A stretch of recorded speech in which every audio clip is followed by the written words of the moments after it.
Садақа мың бір бәледен, тозақ отынан құтқарады. Естеріңізде болса, каналымыздан Керімбекова Нысанкүл деген мүгедек қыздың жай-күйін жариялаған болатынбыз. Қазақстан халықтық коммунистік партиясының Түркістан облысы бойынша екінші төрағасы Мұсаев Күлсейіт мырзамен халыққа көмек қайырымдылық қорының ұсынысымен мүгедектер арбасымен қолдау көрсетілді. Қолдан келсе көмегін аямайтын Күлсейіт мырзаға және халыққа көмек қайырымдылық қорына алғысымыз шексіз.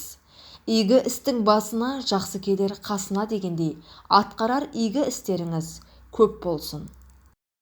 Екі өмірдің шаңырақтарыңызды ырыс-несібесін арттыра берсін, биік сатыда бола беріңіздер, өздеріңізде, жұбайларыңызда, бала-шағаларыңызда, немере, немене, шөпшектің шөпшегі дейтін сіздерді ұл-қыздарыңызда, халықтарыңызда абыроймен атқа алып, сіздерге басын иіп, одан сайын өсіп дамай берсін, халыққа тигізер пайдасы мол болсын. Вес халық сіздерге батасын беріп, ырзықшылығына бөленіп жүре беріңіздер. Алланың амры екі өмірде. Рахмет сіздерге, көп рахмет.